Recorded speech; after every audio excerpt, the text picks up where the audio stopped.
কোন 7 শ্রেণীর ব্যক্তি, কোন অভাগা, কোন কপাল পোড়া সেই 7 শ্রেণীর ব্যক্তি যাদেরকে আল্লাহ তাআলা পছন্দ করেন না, ভালোবাসেন না।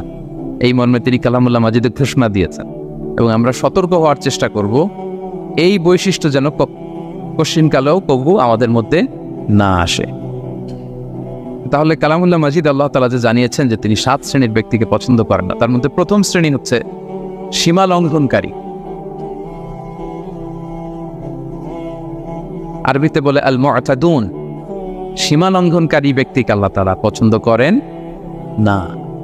লিমিট ক্রস করলে আল্লাহ তাআলা পছন্দ করেন না। লিমিটকে কেউ যদি ওভারস্টেপ করে, ক্রস করে, আল্লাহ তাআলা পছন্দ করেন না। সীমা লঙ্ঘনকে তিনি মোটেও পছন্দ করেন না। এবং মজার ব্যাপার হচ্ছে আল্লাহ কেউ কোনো অন্যায় করলেই সাথে সাথে পাকড়াও করেন, কেউ ভুল করলেই আযাব দেন না, কেউ নাফরমানি করলেই আযাব পাঠান না।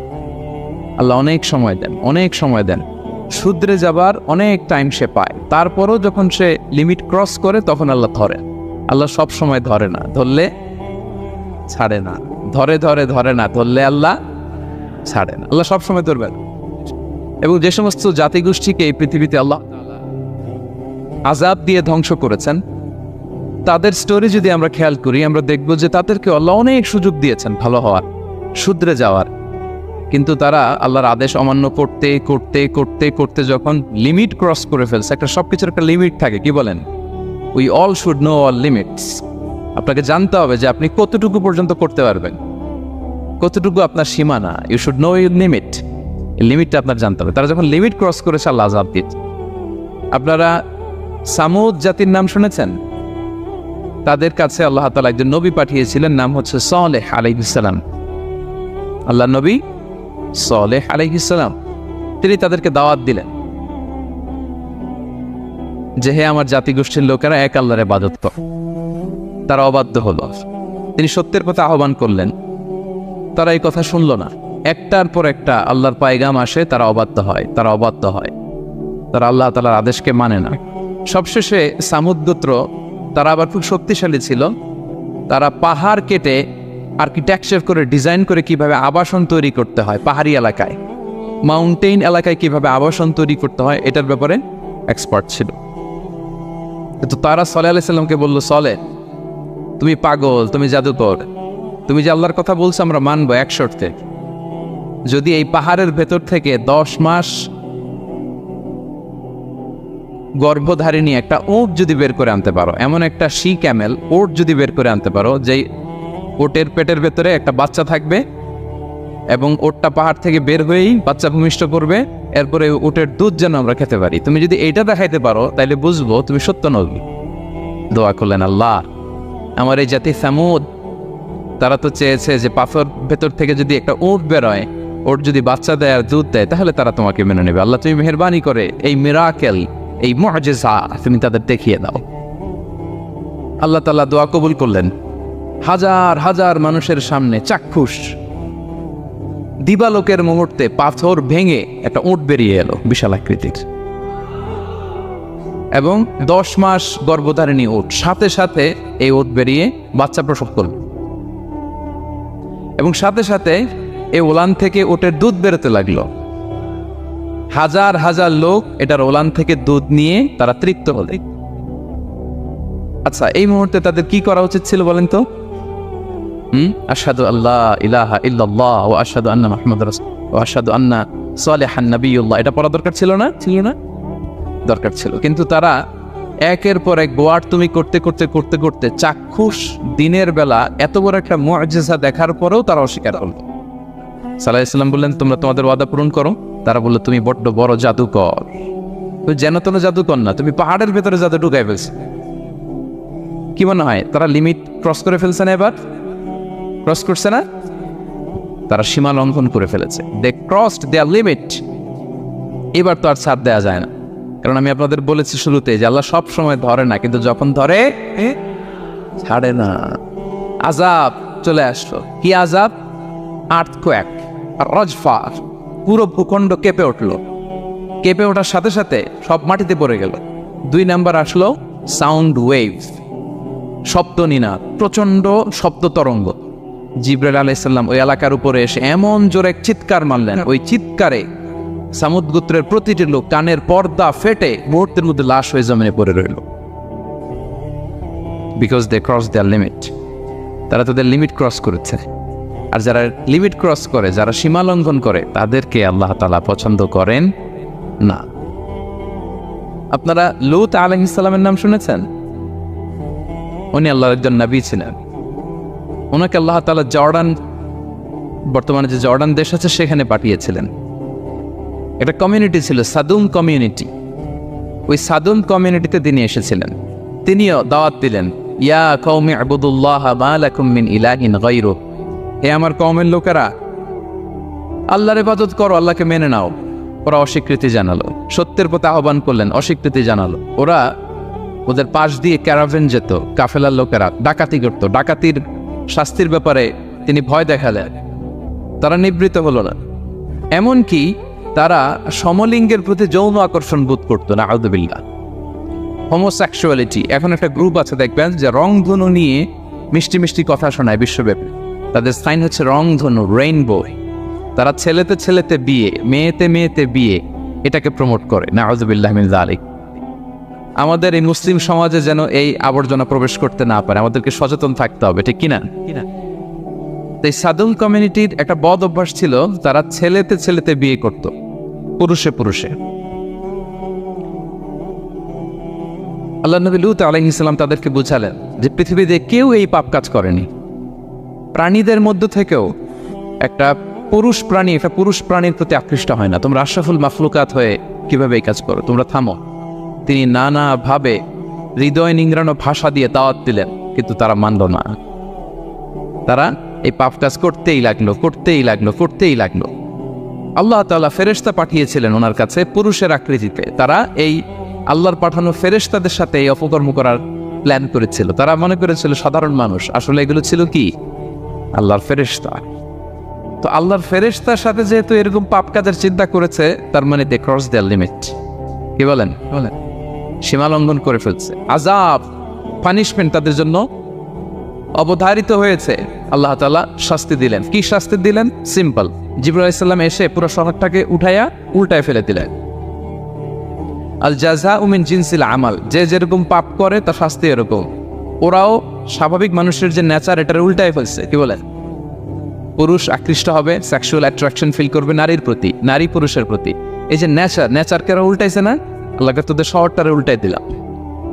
জিবরাইল আলাইহিস সালাম এসে পুরো সাদুম শহরটাকে আকাশে উঠিয়ে একটা আছাড় মারলেন, আপসাইড ডাউন। উপরের অংশ চলে গেল নিচে, সব মাটির অতল গহ্বরে। ফাজআলনা আলিয়াহা সাফিলাহা ওয়া আমতারনা আলাইহিম মিন সিজারাতিন মিন সিজিলিম মানদুদ। আল্লাহ বললেন, উপরের অংশ নিচে নিয়ে নিলাম, পুরো শহরটারে উল্টে দিলাম, আর পাথর বৃষ্টি বর্ষণ করলাম, সব শেষ। ওই জায়গাটা আজও আছে। ওইটা জর্ডান এবং ইসরায়েলের সীমান্তে। এটাকে এখন বলে মৃত সাগর, আল বাহরুল মাইয়িত আরবিতে, ইংরেজিতে বলে ডেড সি।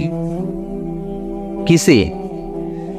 Dead Sea. মৃত সাগর কেন? কারণ ওখানে কোনো প্রাণী জন্মায় না। ওই সাগরে কোনো মাছ নাই, কোনো ব্যাঙ নাই, এমনকি কোনো শ্যাওলাও নাই। গজবের জায়গা। লবণের density at least 10 times more than the natural sea. সাধারণ সাগরের পানিতেই তো কত লবণ, আমরা মুখে নিলে রাখতে পারি এত লবণ। ওইটার চেয়ে কমপক্ষে 10 গুণ বেশি লবণ রাখত।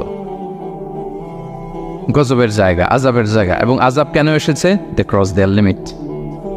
তারা সীমা লঙ্ঘন করেছে। আর ইন্নাল্লাহা লা ইউহিব্বুল মু'তাদিন, আল্লাহ তাআলা সীমা লঙ্ঘনকারীকে পছন্দ করেন না।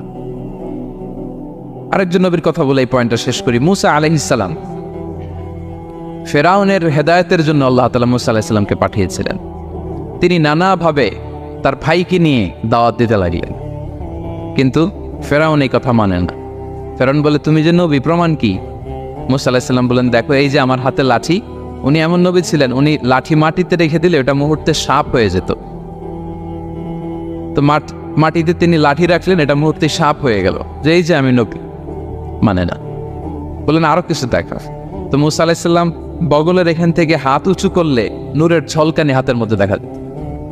উনি নূরের ঝলকানি দেখালেন, এরপরও মানে না। এরকম একটার পর একটা আল্লাহ নবী মূসা আলাইহিস সালাম মুআজিজা দেখাতে লাগলেন, কিন্তু ফেরাউন মানে না। শুধু মানে না এতটুকুই না, সবশেষে আল্লাহ নবী মূসা আলাইহিস সালামকে অ্যাসাসিনেশন, হত্যার পরিকল্পনা করলো তারা, যে বনি ইসরাইল মুসা এবং মুসার অনুসারী যারা আছে দুনিয়া থেকে সরাই দিতে হবে, ধরো মুসারে ধরো, মুসার অনুসারীদের ধরো। ধাওয়া পাল্টা ধাওয়া শুরু হলো।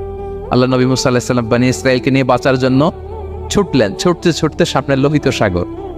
দেখেন, একে তো আল্লাহর বিধান মানে নাই, এরপরে একটার পর একটা মুআজিজা আসলো, সেটাও মানে নাই, এখন নবীরে হত্যার জন্য ছুটছে। কি মনে হয় সীমালঙ্ঘন হয়েছে? একটু হয়েছে না অনেক? আল্লাহ বললেন ফাআগরাকনাল আখারিন, আমি মুসা এবং বনি ইসরাইলকে বাঁচাই দিলাম, ফেরাউন সহ তার দলবলকে সাগরে ডুবাই মারলাম। শুধু ডুবাই মারে নাই, আল্লাহ বলে ফালইয়াউমা নুনাজ্জিকা বিবাদানিকা লিতাকুনা লিমান খালফাকা আয়া। ফেরাউনকে লোহিত সাগরে তো ডুবিয়েছেই। আল্লাহ বলেন, ফেরাউন, তোর অনুসারী যারা পৃথিবীতে থাকবে, তোর চালাচামুন্ডা যারা থাকবে, তোর খালাতো ভাই চাচাতো ভাই যারা দুনিয়াতে বেঁচে থাকবে, তাদের জন্য তোর লাশটারে আমি শুটকি বানিয়ে রাখলাম। Up to the day of judgement, কিয়ামত পর্যন্ত ফেরাউনের লাশটা মিশরের জাতীয় জাদুঘরে ড্রাই বডি হিসেবে আছে। আমি নিজে দেখে এসেছি নিজ চোখে, মমিফাইং করে শুটকি বানায় রাখছে। এভাবে পৃথিবীতে যতগুলো জাতিগোষ্ঠীকে আল্লাহ তাআলা আযাব দিয়ে ধ্বংস করেছে, তার কারণ হচ্ছে সীমালঙ্ঘন। তার কারণ কি? প্রিয় ভাইরা, আমরা যেন আমাদের লাইফস্টাইলের দিকে একটু খেয়াল করি যে এই সীমালঙ্ঘনের কাতারে আমরা চলে আসলাম কিনা, আমাদেরকে খেয়াল রাখতে হবে। আল্লাহ তাআলা সীমালঙ্ঘনকারীকে পছন্দ করেন না। ইন্নাল্লাহা লা ইউহিব্বুল মুআতাদিন, তিনি সীমালঙ্ঘনকারীদেরকে পছন্দ করেন না। এমনকি রাসূলুল্লাহ সাল্লাল্লাহু আলাইহি ওয়াসাল্লামের বায়োগ্রাফি যদি আমরা খেয়াল করি, আমরা দেখব যে তিনি যখন যুদ্ধের জন্য অভিযান পরিচালনা করতেন, দল পাঠাতেন, সেনাবাহিনী পাঠাতেন, তখন তাদেরকে বলতেন, খবরদার যুদ্ধের ময়দানে সীমালঙ্ঘন করো না, খবরদার। যুদ্ধে যদি কেউ হেরে যায়, বন্দীদের সাথে খারাপ আচরণ করো না। ওরা হেরে গেছে বন্দী, আপনি চাইলে তার কান কেটে দিতে পারবেন, নাক কেটে দিতে পারবেন, আকৃতি বিকৃতি করতে পারবেন না। বিষ্ণু ইসলাম বললেন, খবরদার সীমালঙ্ঘন করো না। যেখানে যুদ্ধে গিয়েছ ওই এলাকার শিশুদেরকে মেরো না, ওই এলাকার নারীদেরকে মেরো না, ওই এলাকার পাত্রীদের গায়ে হাত তোলো না। সন্ন্যাসীতে যারা ইবাদত করে ওদের তো দোষ নাই, সিভিলিয়ান নাগরিক, তাদের গায়ে হাত তোলো না, খবরদার। গবাদি পশুর গায়ে হাত তুলবে না, এগ্রিকালচারাল প্রোডাক্ট জ্বালিয়ে দিও না। সুবহানাল্লাহি বিহামদিহি, কি রহমতের নবী ছিলেন। সীমা লঙ্ঘন যেন না করে বিষ্ণু ইসলাম অভিযান প্রেরণের আগে তিনি স্পষ্ট বলেছিলেন, খবরদার কেউ সীমা লঙ্ঘন করবে না। যারা তোমাদের বিরুদ্ধে অস্ত্র তোলেনি তাদের বিরুদ্ধে অস্ত্র তোলা যাবে না, কারণ ইন্নাল্লাহা লা ইউহিব্বুল মুআতাদিন, আল্লাহ তাআলা সীমা লঙ্ঘনকে পছন্দ করেন না। প্রিয় ভাইরা, তাহলে যেই 7 শ্রেণীর ব্যক্তিকে আল্লাহ তাআলা পছন্দ করেন না, তার প্রথমটা আমরা জেনে গেলাম, তারা কারা? সীমা লঙ্ঘনকারী। আমি কিন্তু প্রায় এরকম জিজ্ঞেস করব এবং সবশেষে আপনাদেরকে নিয়ে রিভাইজ করব। তাহলে 1 নম্বরে আমরা পেলাম তারা কারা। মেহেরবানি করে সবাই বলবেন একসাথে, তারা কারা? তারা সীমা লঙ্ঘনকারী, তারা তাদের লিমিট ক্রস করে, তাদেরকে আল্লাহ তাআলা পছন্দ করে না। সো আমরা আমাদের লাইফের সাথে একটু মিলিয়ে নিই যে আমরা আমাদের পুরো ক্ষেত্রে সীমা লঙ্ঘন করি কিনা, একটু খেয়াল করেন। আমার যে দায়িত্ব আছে, আমি কি সীমা লঙ্ঘন করি কিনা? আমার স্ত্রী আমার দায়িত্বে, তার সাথে সীমা লঙ্ঘন করি কিনা? আমার ভাতিজি অনেকের আছে ইয়াতিম, তার বাবা মারা গেছে, তার সব সম্পত্তির দায়ভার আমার উপর দেয়া, আমি ওইখানে তাকে ঠিকঠাক মতো সব দেই কিনা, সীমা লঙ্ঘন করি কিনা? হ্যাঁ, ক্ষমতা পেলে সীমা লঙ্ঘন করি কিনা? কি মনে হয় আমরা ক্ষমতা পেলে সীমা লঙ্ঘন করি কিনা? হ্যাঁ, করে হ্যাঁ, মানে যেইখানে ডাক্তারের কাছে যেয়ে বলে, ডাক্তার সাহেব আমার এইখানে ফোড়া, সারা দেহের যেই কোনো জায়গায় ধরতে পারেন, এইখানে ধরেন, তো এইখানে না ধরলে ভালো হবে? ফোড়া যেইখানে, ট্রিটমেন্ট তো ওইখানে দিতে হবে, কি বলেন? রোগ যেখানে, ওষুধও সীমা লঙ্ঘন।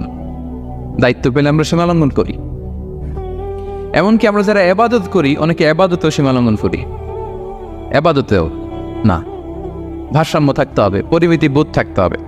এবং মজার ব্যাপার হচ্ছে আল্লাহ তাআলা দোয়া এবং জিকিরের ক্ষেত্রে এই কথাটা উল্লেখ করেছেন যে তোমরা দোয়া জিকিরের ক্ষেত্রে সীমা লঙ্ঘন করো না। আল্লাহ তাআলা বলেন, উদউ রাব্বাকুম তাদাররুআ ওয়া খুফিয়া ইন্নাহু লা ইউহিব্বুল মুআতাদিন।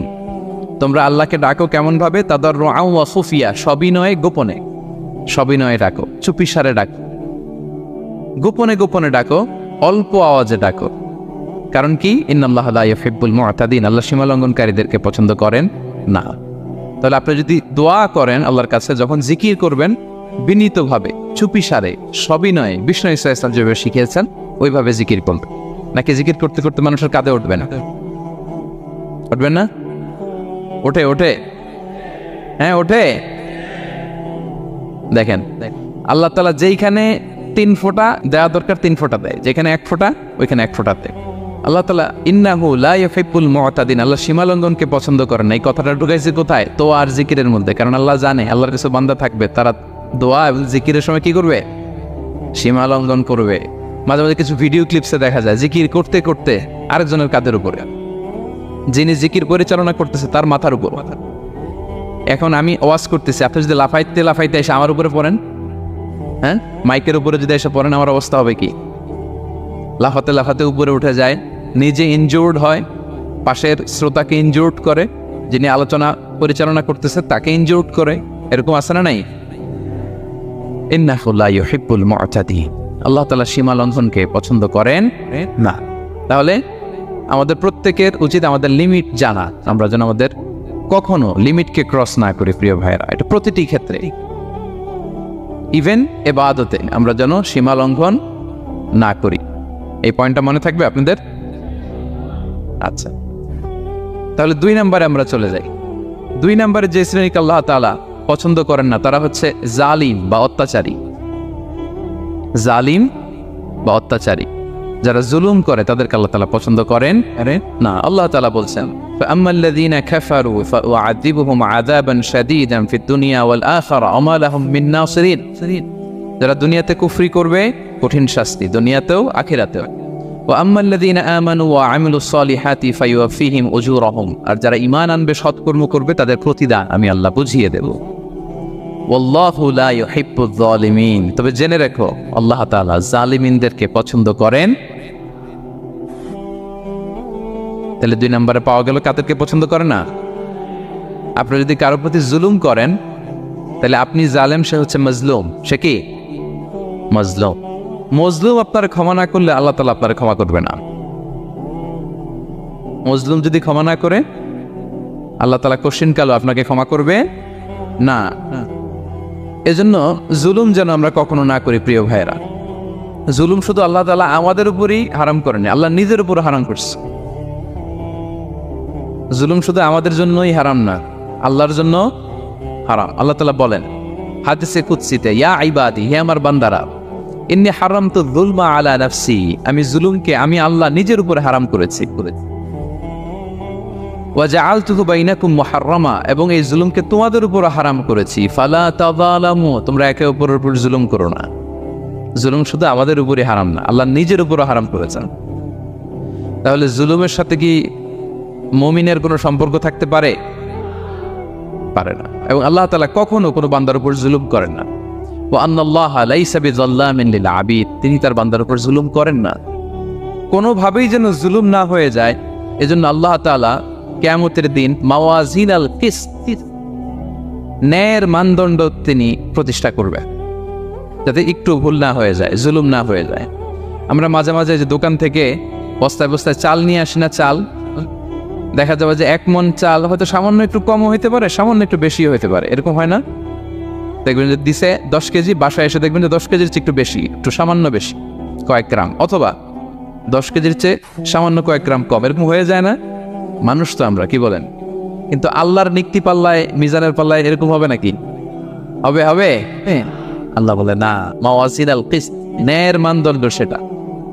ফামাইয়া আমাল মিসকালা যাররাতিন খায়রান ইয়ারা, যাররা পরিমাণ ভালো করেছো তো সেটাও ওজন দেয়া যায় ওই পাল্লায়।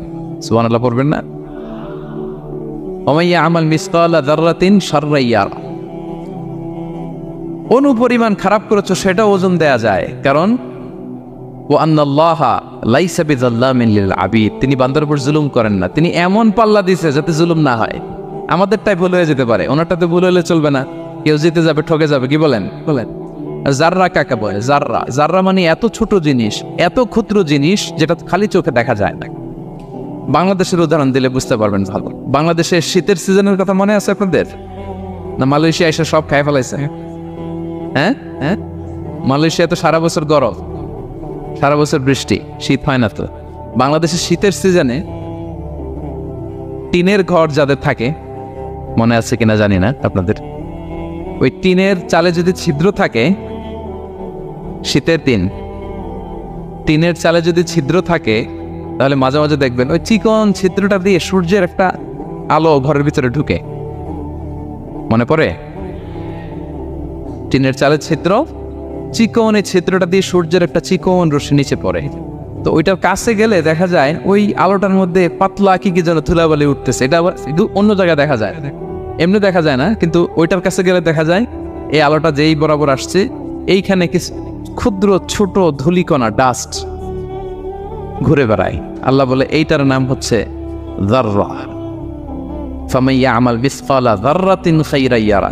এই ডাস্ট উড়ে বেড়ানো ছোট্ট ধূলিকণা, যেটা খালি চোখে দেখা যায় না, এতটুকু ভালো যদি করো সেটাও সেই মিজানের পাল্লায় ওজন দেয়া যায়। এতটুকু খারাপও যদি করো সেটাও সেই মিজানের পাল্লায় ওজন দেয়া যায়। আল্লাহু আকবার। তিনি তার বান্দার উপর জুলুম করেন না।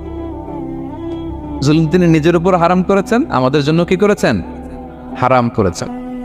এবং বিষ্ণু ইসলাম আরো ভয়ঙ্কর কথা বলেছেন। তিনি বলেছেন, মান যালামা কিদা শিবরিন মিনাল আরদি তুবিকাহু মিন সাবঈ আরাদিন। কেউ যদি জুলুম করে তার ভাইয়ের 1 বিঘত পরিমাণ জমিন খায়।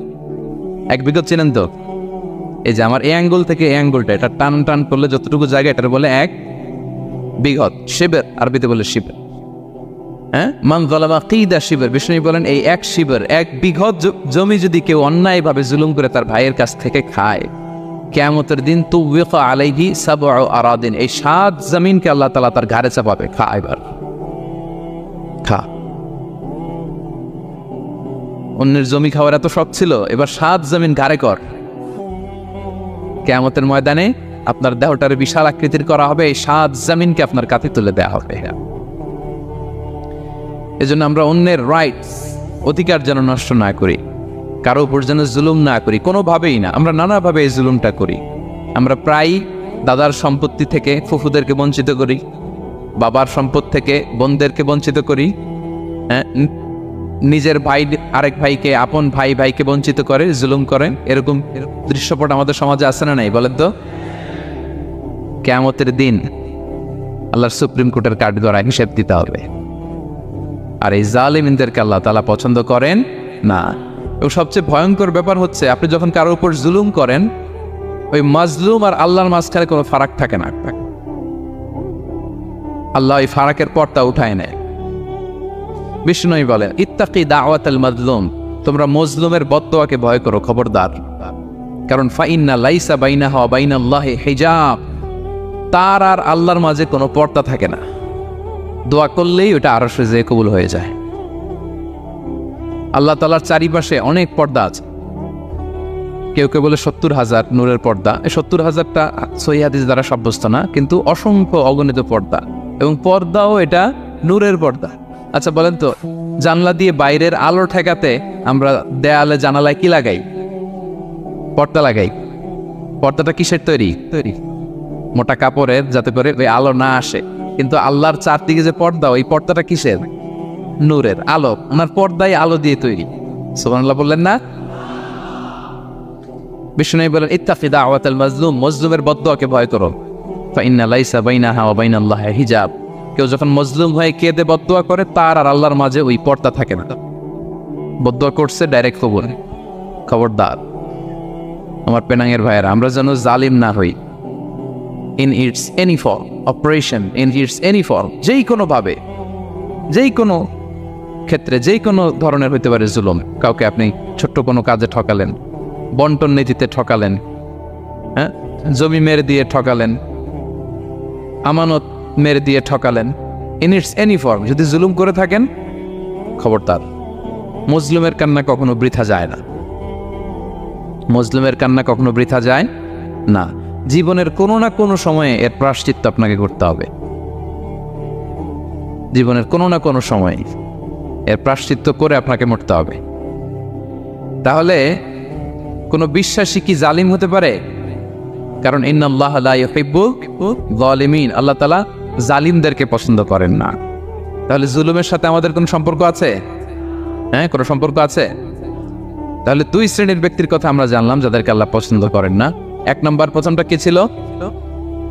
সীমা লঙ্ঘনকারী, লিমিট যে ক্রস করে, ইন্নাল্লাহা লা ইউহিব্বুল মুআতাদিন। দুই নম্বরে কি জানলাম? জালিম, অত্যাচারী, অপ্রেসরকে আল্লাহ তাআলা পছন্দ করে না। তাহলে এই দুইটারে আমরা নো বলে দিলাম আজকের এই কনফারেন্স রুমে। আওয়াজ করে বলেন তো সবাই নো। এই লিমিট ক্রস আর জুলুম নো, চলে গেছে, খালাস। এবার 3 নম্বরে দেখি আল্লাহ কাদেরকে পছন্দ করেন। 3 নম্বরে আল্লাহ তাআলা অহংকারী দাম্ভিক লোককে পছন্দ করেন না। অহংকারী, আমাদের তো অহংকার নাই না? আছে? অহংকার আছে? কিসের অহংকার বলেন? টাকার, আর ক্ষমতার, আর সৌন্দর্যের, আর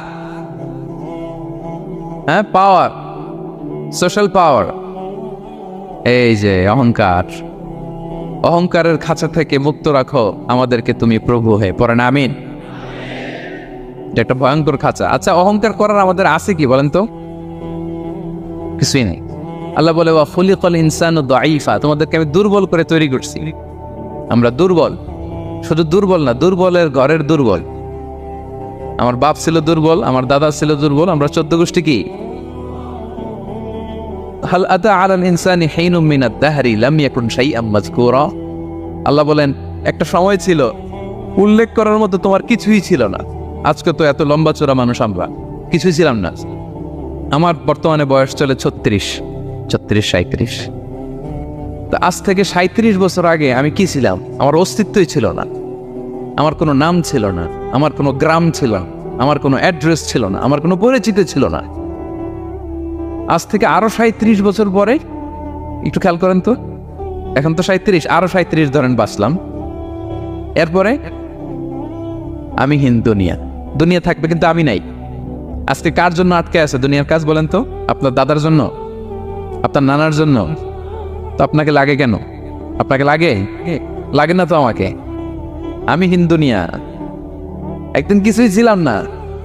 আল্লাহ বলেন হাল আতা আলাল ইনসানি হিনুম মিনাদ দাহরি লাম ইয়াকুন শাইআম মাযকুরা। তুমি কিছু ছিলা, একটা সময় কিছুই ছিল না, উল্লেখ করার মতো তুমি কিছুই ছিল না। অস্তিত্বহীনের জগৎ থেকে তোমাকে আমি অস্তিত্বে আনলাম। তোমার বাবার পৃষ্ঠদেশ থেকে, তোমার মায়ের গর্ভাশয়ে আমি তোমাকে ফেললাম। সেখানে আমি আল্লাহ তোমাকে একটু একটু করে তিলে তিলে বড় করলাম। 9 মাস 10 মাস পরে মায়ের পেট থেকে দুনিয়াতে তুমি আসলে। দেখেন তো দুনিয়ায় আসার পরে আমাদের অবস্থাটা কি? কাপড় নাই, চোপড় নাই, এভাবে চলে আসছি। আসার পরে কেউ যদি মুখে খাবার তুলে দেয় তাইলে খাইতে পারি, তাও লিকুইড খাবার, এদিক দিয়ে দিলে এদিক দিয়ে পড়ে যায়, খালি মুছতে হয়। মেহমান একদিন এসে আদর করে কোলে নিচে পেশাব করে দিছি ভরাইয়া, আছে না নাই? হয়েছে না এরকম? আদর করে একটা কোলে নিচে না, এখনই না ডায়াপার আসছে মিয়া। আজ থেকে 10 বছর আগে এগুলো ছিল নাকি? প্যাম্পাস ডায়াপার ছিল, এই কাঁথা টাতা নিয়ে কোলে নেওয়া লাগতো। তারপরে দিছে ওদিক দিয়ে জামাটা ভিজে শেষ।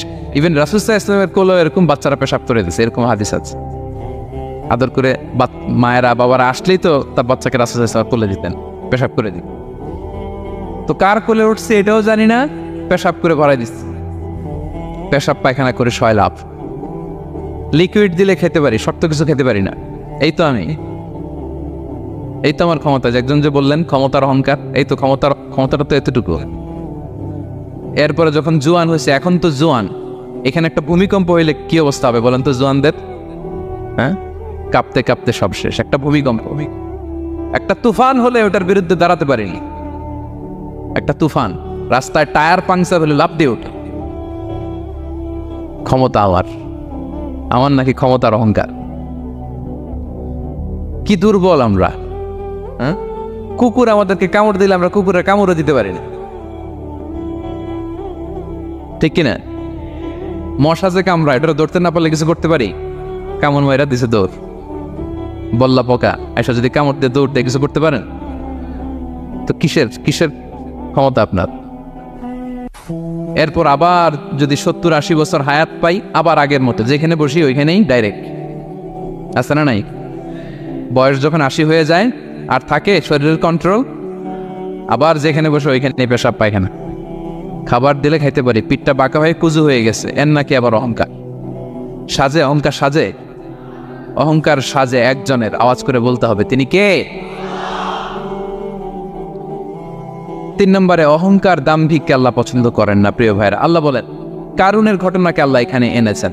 আল্লাহ বলেন ইন্না কারুনা কানা মিন কওমি মূসা, কারুন ছিল মুসা আলাইহিস সালামের কওমের লোক। মুসা আলাইহিস সালামের কাজিন ছিল মূলত। কারুন নামে একজন সম্পদশালী ছিল।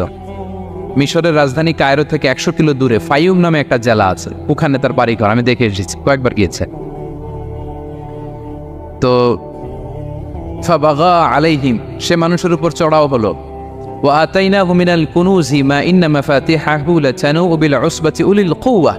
আল্লাহ বলেন এই কারণকে আমি এত সম্পদ দিয়েছি, এত বেশি ছিল তার সম্পদ, সম্পদগুলো যে সে আলমারির ভিতরে রাখতো, ওই আলমারির যে চাবি হইতো, এই চাবিগুলোরে ওজন করার জন্য, কাঁধে নেওয়ার জন্য 10 জন পেশি শক্তি পুরুষ লাগতো।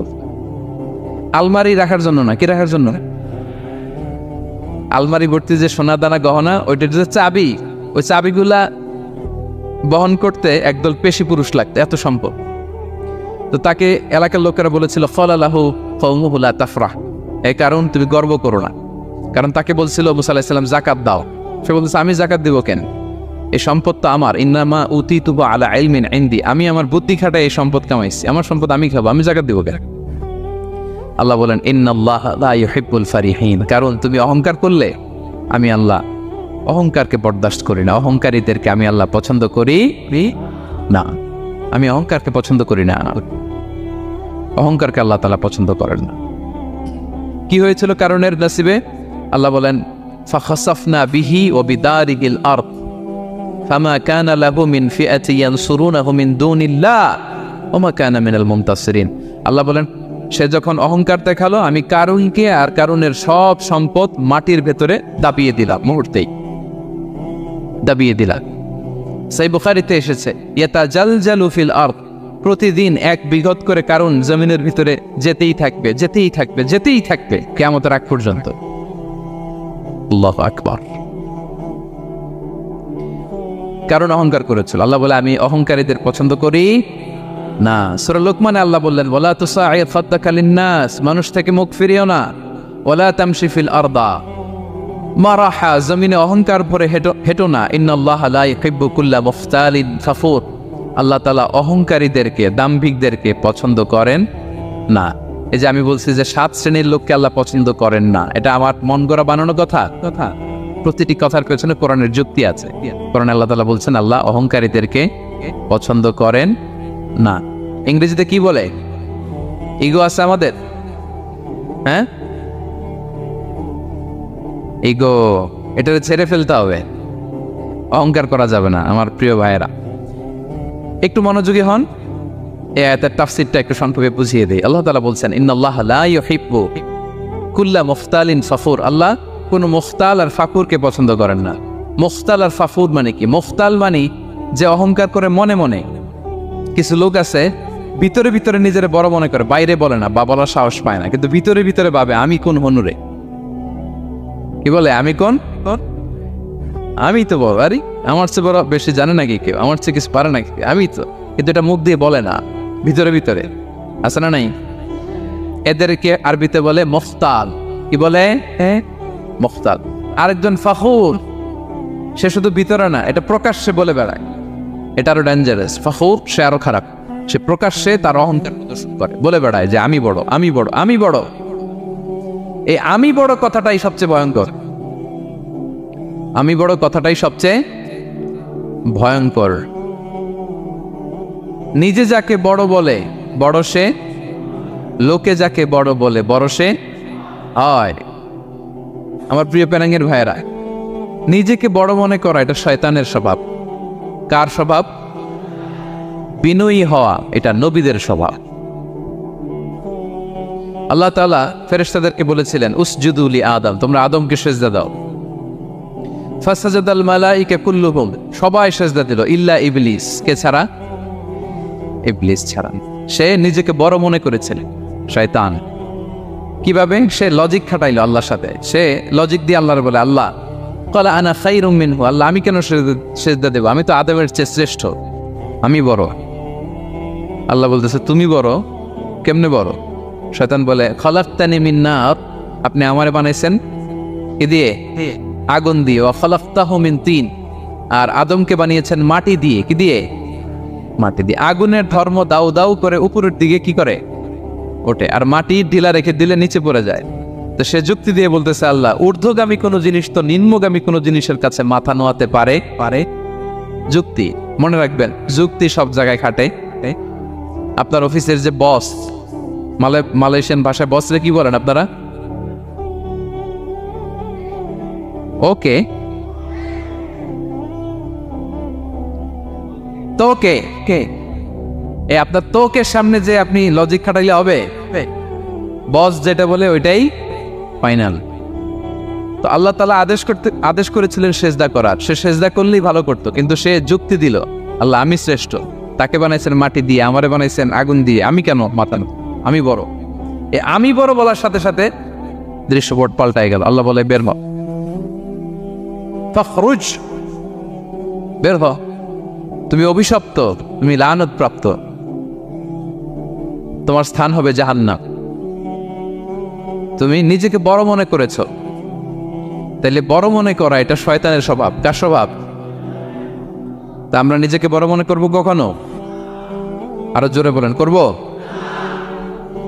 বিষ্ণু ইসা ইসলাম নিজে নিজে ছোট থাকতে চাইতেন। তিনি দোয়ায় বলতেন আল্লাহুম্মা জাআলনি ফি আইনি সাগীরা ওয়া ফি আ'য়ুনিন নাসি কাবীরা। আল্লাহ আমার চোখে আপনি আমারে ছোট বানান, আল্লাহ মানুষের চোখে আপনি আমারে বড় বানান।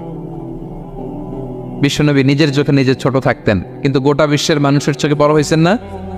কত বড়! রাফা'না লাকা যিকরাক, আল্লাহ বলে আমি যেখানে কতটুকু পর্যন্ত উঠাইছি আপনারে। কোন নবীর নিচে উপরে? কথা বলেন, কোন নবীকে শেষ পর্যন্ত উঠাইছে? সুবহানাল্লাহ। নবী হে আমি যদ্দূর আপনার উঠাইছে অদ্দূর, ওই পর্যন্ত নিয়ে গেছে সাক্ষাতের জন্য। সুবহানাল্লাহ। প্রত্যেক নামাজে বিশ্বনবীর উপর দুরূদ আছে না নাই? কিয়ামত পর্যন্ত বিশ্বনবীর প্রতি ভালোবাসা আমাদের পক্ষ থেকে আছে না নাই? আছে। আল্লাহ তাআলা ওনাকে বড় করেছেন। এজন্য নিজের চোখে আমরা নিজের ছোট থাকবো। আপনি যদি বড় হন এটা মানুষ বলবে। কে বলবে? নাকি আপনিই বলবেন? বলা যাবে না। এবং বিষ্ণু ইসলাম কিছু টেকনিক আমাদের শিখিয়েছেন, কিছু টেকনিক আমাদের জানিয়েছেন। এই কাজ করলে তোমরা অহংকার থেকে মুক্ত থাকতে পারবে। এর মধ্যে একটা হচ্ছে আগে আগে সালাম দেওয়া। তিনি বলেন আল বাদিহু বিসসালামি বারিউম মিনাল কিবর, যে আগে আগে সালাম দেয় তার হৃদয় থেকে আল্লাহ অহংকার তুলে নেয়। আগে সালাম দে পারবেন? ফোন করলেই আগে কি বলবেন? বাসায় ঢুকেই আগে কি বলবেন? স্ত্রীকে আগে সালাম দিবেন, বন্ধুকে আগে সালাম দিবেন, বাসার কাজের লোকটাকে আগে সালাম দিবেন, আপনার ড্রাইভারকে আগে সালাম দিবেন, বাসার দারোয়ানটারে আগে সালাম দিবেন। ফকির একটা আসলে আপনি সালাম দিয়ে ফেলবেন। পারবেন? হৃদয় থেকে অহংকার ফেলে দিবে কে? আগে আগে আমরা সালাম দেব। এবং তার চেয়ে ভয়ঙ্কর কথা হচ্ছে বিষ্ণু ইসলাম বলেন যে লা ইয়াদখুলুল জান্নাতা মান কানা ফি কলবিহি মিসকালু হাববাতি খারদাল মিন কিবর, যার হৃদয়ে সরিষার দানা পরিমাণ অহংকার থাকে ওই ব্যক্তি কশিনকালেও আল্লাহর জান্নাতে প্রবেশ করার সুযোগ পাবে না। কশিনকালেও পাবে না। এর কারণ অহংকার আল্লাহর চাদর। অহংকার কার চাদর? আল কিবরিয়া ও রিদাই ওয়াল আযামাতু ইজারি। আল্লাহ বলে অহংকার আমার চাদর, বড়ত্ব আমার লুঙ্গি। যে এগুলো ধরে টান দেয় তারে আমি জাহান্নামে নিক্ষেপ করব। ফালা উবালি, আই ডোন্ট কেয়ার, আমি ওদিকে কেয়ার করি না, আমি তারে জাহান্নামে ফেলব।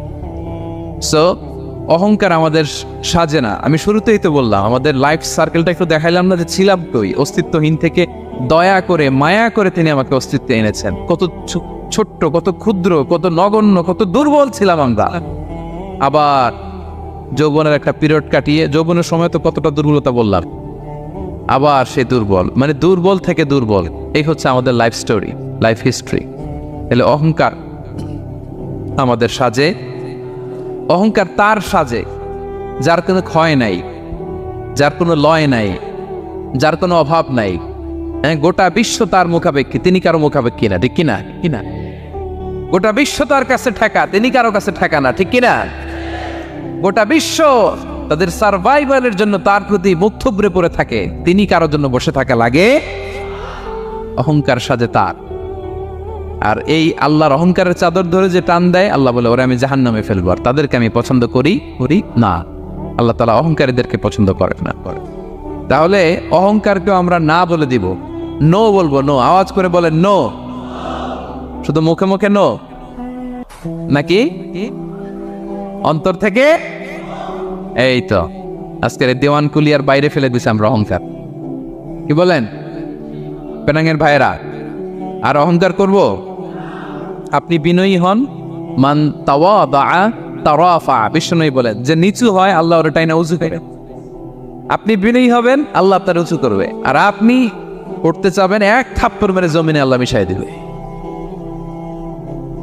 এজন্য বড়ত্ব, দাম্ভিকতা এটা আল্লাহর পোশাক, আমরা যেন তার পোশাক ধরে টান না দেই। এই পয়েন্টটা কি সবার কাছে ক্লিয়ার? আচ্ছা, কয়টা গেল? এক নম্বরে কি ছিল? হ্যাঁ, সীমা লঙ্ঘনকারীকে আল্লাহ তাআলা পছন্দ করেন না। 2 নাম্বার, এই তো মনে রাখছেন, মাশাআল্লাহ, অনেক এনার্জেটিক অডিয়েন্স, খেয়াল রাখছে। আর শুরুতে বলছিলাম তো, মনে রেখে দিছে, এই জন্য ধরবে তো মাঝখানে। আচ্ছা, জালিমকে আল্লাহ পছন্দ করেন না। এইমাত্র যেটা বললাম 3 নাম্বার, অহংকারী ব্যক্তিকে আল্লাহ পছন্দ করেন না। 4 নাম্বার হচ্ছে অপচয়কারী বা অপব্যয়কারী। অপচয়কারী বা অপব্যয়কারী, এই শ্রেণীর ব্যক্তিকে আল্লাহ তাআলা পছন্দ করেন। আল্লাহ বলেন কুলু ওয়াশরাবু ওয়ালা তুসরিফু, তোমরা খাও পান করো, কিন্তু ওয়ালা তুসরিফু, তোমরা অপব্যয় করো না। ইন্নাহু লা ইউহিব্বুল মুসরিফিন, আল্লাহ তাআলা অপব্যয়কারীকে পছন্দ করেন না। অপচয়, প্রয়োজন নাই তারপরও খরচ, অপ্রয়োজনীয় খরচ, এটা আল্লাহ পছন্দ করেন না। ইভেন কি দানের ক্ষেত্রেও, আপনি যে দান করবেন, এখানেও ভারসাম্যপূর্ণ দানের কথা বলা হয়েছে। আল্লাহ বলছেন ওয়াল্লাযীনা ইযা আনফাকু লাম ইউসরিফু ওয়া লাম ইয়াকতুরু ওয়া কানা বাইনা যালিকা কাওয়ামা, যারা দান করে, দানের ক্ষেত্রে কৃপণতাও করেন, আবার সব দিয়ে দেন। যেমন আপনার ছেলের স্কুলের বেতন দিতে হবে, ফ্যামিলির খরচ আছে, এটা আছে সেটা আছে, কিন্তু আপনি বেতনে সব দিয়ে দিলেন একজনকে, তো আপনি চলবেন কেমনে? দেয়া যাবে না, ভারসাম্যপূর্ণ হয় নাই, ভারসাম্যপূর্ণ হইতে হবে। তাহলে অপচয়টা আল্লাহ তাআলা পছন্দ করেন না। এবং বিষ্ণু সাল্লাল্লাহু আলাইহি ওয়াসাল্লাম বলেছেন কুলু ওয়াশরাবু, খাও পান করো, ওয়া তাসাদ্দাকু, দান করো, ওয়ালবাসু, যা মনে চায় পরিধান করো।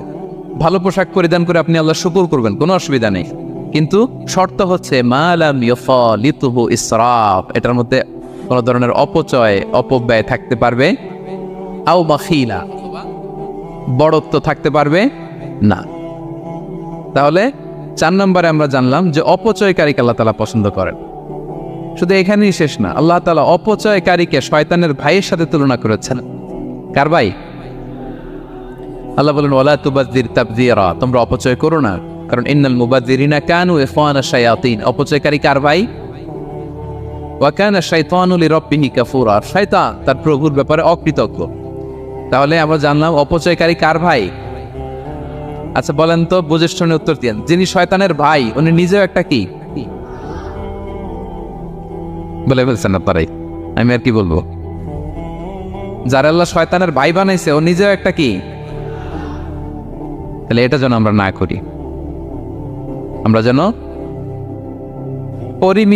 পরিমিতি বোধ যেন আমাদের ব্যয়ের ভেতরে থাকে। এই আয়াতগুলোতে আমরা 2টা শব্দ পাই, একটা ইসরাফ আর একটা তাবযীর। ইন্নাল্লাহা লা ইউহিব্বুল মুসরিফিন, আর জায়গায় ওয়ালা তুবাযযির তাবযীরা, দুটোই হারাম পেনাঙ্গের ভাইয়েরা। পার্থক্যটা কি? পার্থক্য হচ্ছে ইসরাফ মানে হচ্ছে বৈধ বা হালাল কোনো ক্ষেত্রে প্রয়োজনাতিরিক্ত ব্যয় করা, হালাল কিন্তু অতিরিক্ত খরচ করছে। বাসায় আম লাগবে 2 কেজি, কয় কেজি? 2 কেজি হলে সুন্দর পাওয়া যায়, নিয়ে আসছেন 10 কেজি, কয় কেজি? 3 দিন পরে এগুলো পচে টচে নষ্ট হয়েছে, অপচয় হয়েছে না? কিন্তু আম কিনা হালাল না হারাম? আম খাওয়া হালাল না হারাম? তাহলে এই যে হালাল জিনিসে প্রয়োজনাতিরিক্ত যে খরচ করছেন, এটাকে বলে ইসরাফ, এটা নিশ্চয়। আরেকটা আল্লাহ যেটা আরো ভয়ঙ্কর, শয়তানের ভাই বানাইছে আল্লাহ যে কারণে, ওটার বলে তাবযীর। ওটা কি? তাবযীর হচ্ছে অবৈধ বা হারাম কোনো ক্ষেত্রে প্রয়োজনাতিরিক্ত ব্যয় করা।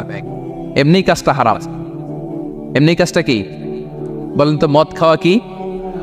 এখন ট্রাক ভর্তি করে মদ নিয়ে আসছেন। নাচানাচির অনুষ্ঠানে ফান্ডিং করা কি? অশ্লীলতা, নৃত্য প্রদর্শনের একটা প্রোগ্রাম হবে নারীদের, এটাতে ফান্ডিং করাটা কি? হারাম। এখানে আপনি হাত খুলে দান করছেন, এটারে বলে তাবজির। তাহলে ইসরাফও হারাম, তাবজিরও হারাম। দুইটার মধ্যে বেশি হারাম হচ্ছে তাবজির, যে তাবজিরের কারণে আল্লাহ তাআলা তাকে শয়তানের ভাই বলেছেন। তাহলে অপচয়ের সাথে আমাদের কোনো সম্পর্ক, আমরা একটু গলা ফাটিয়ে অপচয়কে নো বলে দিব। আওয়াজ করে বলেন নো। আজকে থেকে আর কোনো অপচয় নাই, আজকে থেকে অপচয় নাই। বিষ্ণুনবী সাল্লাল্লাহু আলাইহি ওয়াসাল্লাম একবার আম্মাজান আয়েশা রাদিয়াল্লাহু তাআলা আনহার ঘরে ঢুকলেন। ফাওয়াজাদা কিসরাতা খুবজিন মুলকাতিন আলাল আরদ। আম্মাজান আয়েশার ঘরে ঢুকেই দেখলেন এক টুকরো রুটি মাটিতে পড়ে আছে। কোথায় পড়ে আছে? ফাগাদিবান নবী সাল্লাল্লাহু আলাইহি ওয়াসাল্লাম রেগে গেলেন, তিনি রাগান্বিত হলেন, প্রচন্ড রেগে গেলেন।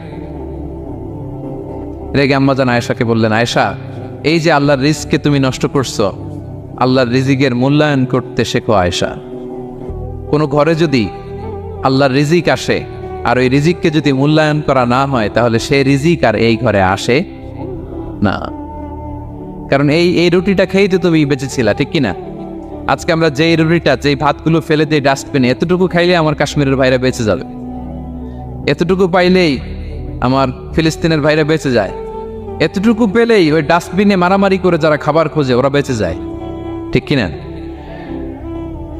এজন্য বিষ্ণু ইসলাম রেগে গেলেন। বিষ্ণু সবসময় রাখতেন না, রেগে বললেন, আয়েশা, আল্লাহর নেয়ামতের কদর করো।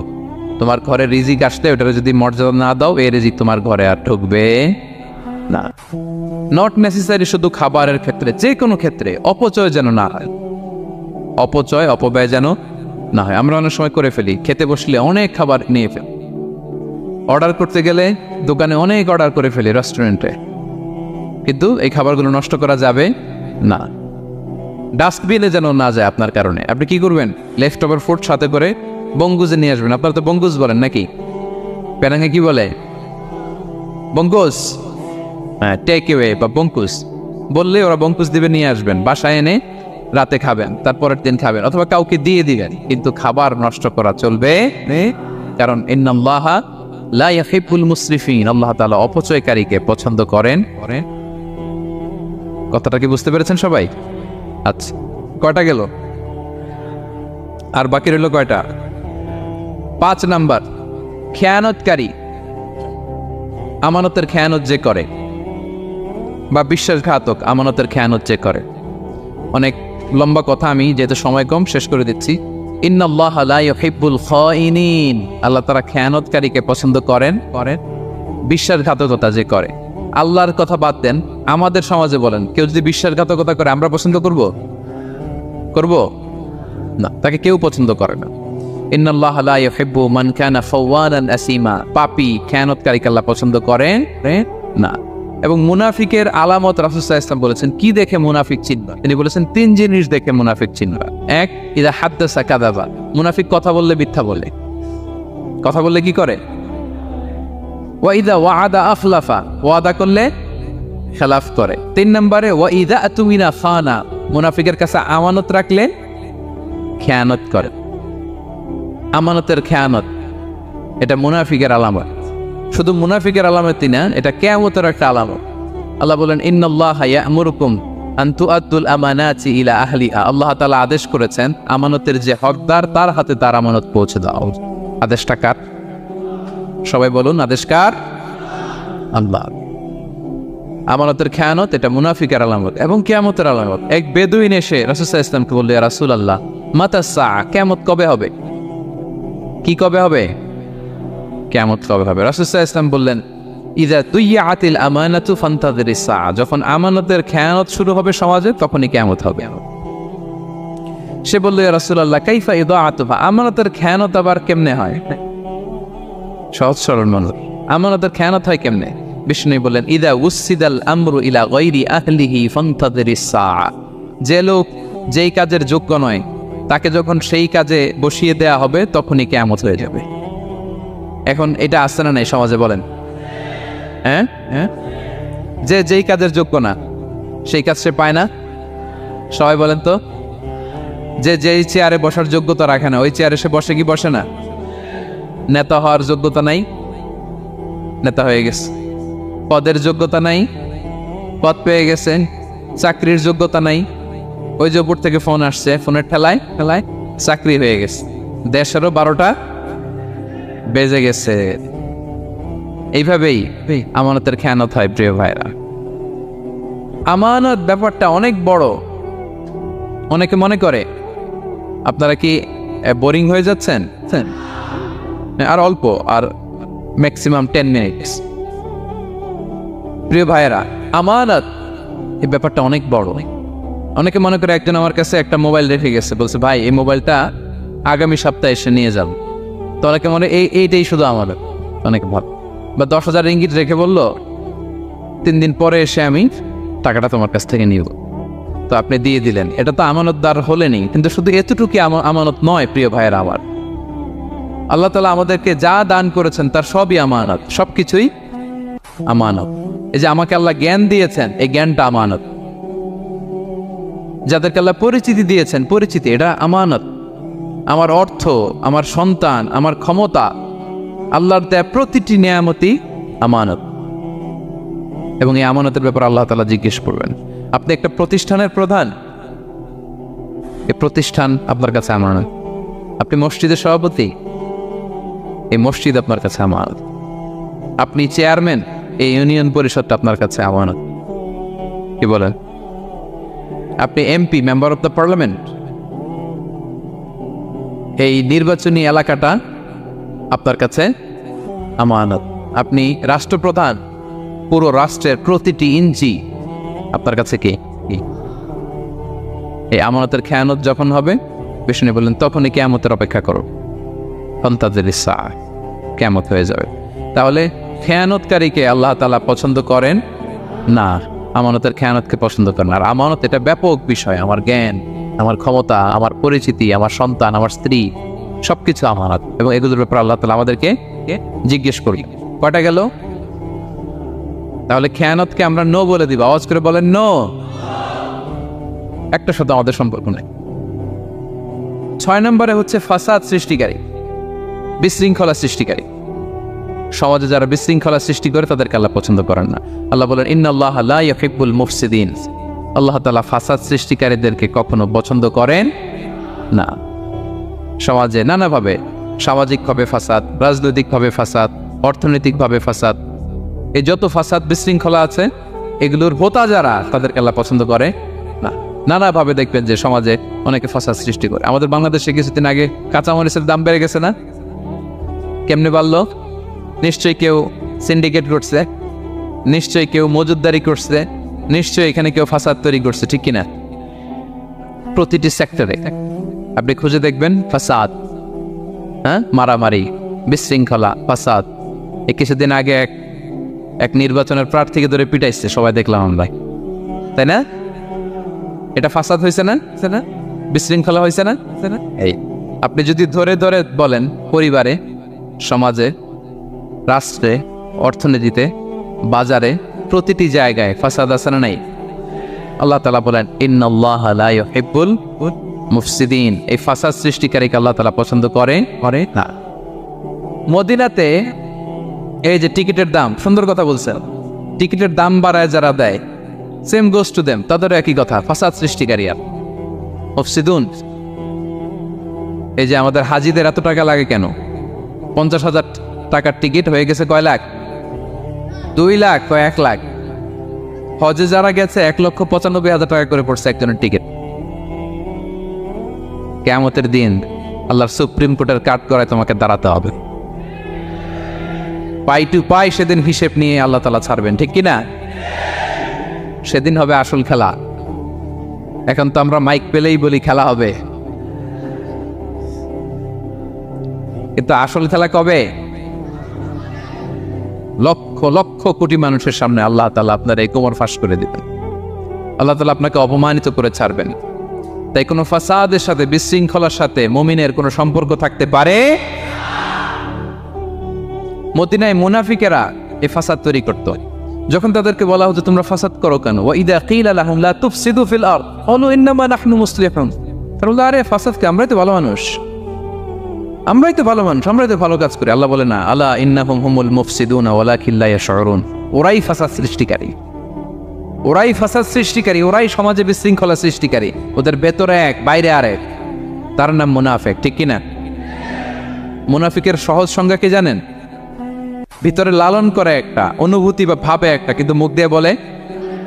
তার মানে ভেতরে এক, বাইরে আরেক। তার নাম দুই মুখো সাপ।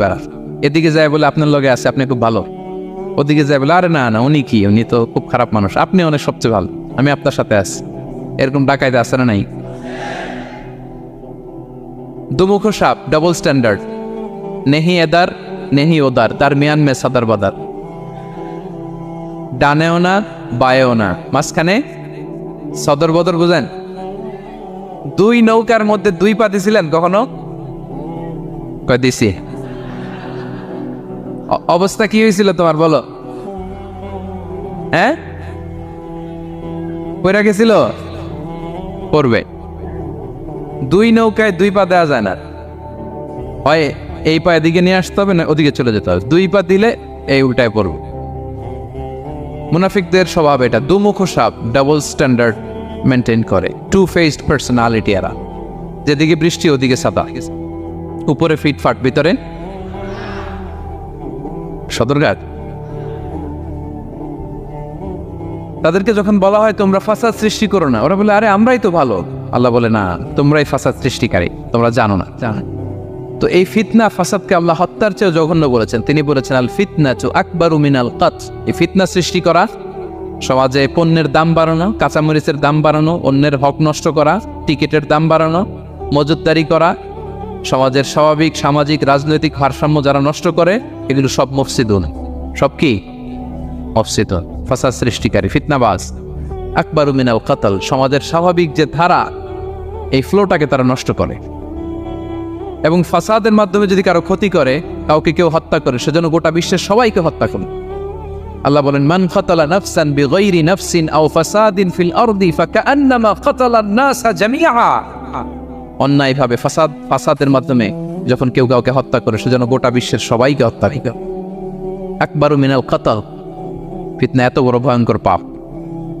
এই ফিতনার সাথে, ফাসাদের সাথে, ফাসাদ সৃষ্টি করা, বিশৃঙ্খলার সাথে আমাদের কোনো সম্পর্ক। কারণ ইসলাম শান্তির ধর্ম। কিসের ধর্ম? শান্তির ধর্ম। কোনো অন্যায়, বিশৃঙ্খলা, বোমাবাজি, সন্ত্রাসবাদ, টেরোরিজম, এগুলোর সাথে ইসলামের কোনো সম্পর্ক। শান্তির ধর্ম। এজন্য আল্লাহ তাআলা ফাসাদ সৃষ্টিকারীদেরকে পছন্দ করেন। কয়টা গেল? সব শেষ হচ্ছে মন্দ কথার প্রচারক। আমার ভাইয়েরা, কি কথা? কোন ধরনের বাজে কথা, মন্দ কথা, অশালীন কথা, অশ্লীল কথা আমরা মুখ দিয়ে উচ্চারণ করব। কোন ধরনের বাজে স্ট্যাটাস, মন্দ স্ট্যাটাস, অশালীন স্ট্যাটাস আমরা ফেসবুকে দিব। কারো এরকম অশালীন স্ট্যাটাস শেয়ার দিব? নেভার, কখনো দিব না। আল্লাহ পছন্দ করেন। আল্লাহ বলেন লা ইউহিব্বুল্লাহুল জাহরা বিসসুই মিনাল কাওলি ইল্লা মান যুলিম ওয়া কানা আল্লাহু সামিআন আলিমা। কোনো খারাপ কথা কেউ প্রকাশ করবে, পাবলিক করবে, ওপেনলি বলে বেড়াবে, এটা আল্লাহ পছন্দ করে না। কিন্তু সে যদি মাজলুম হয় সেটা ভিন্ন কথা। কোন ধরনের অশ্লীল কথা, অশালীন কথা মুমিনের মুখ দিয়ে বেরোতে পারে।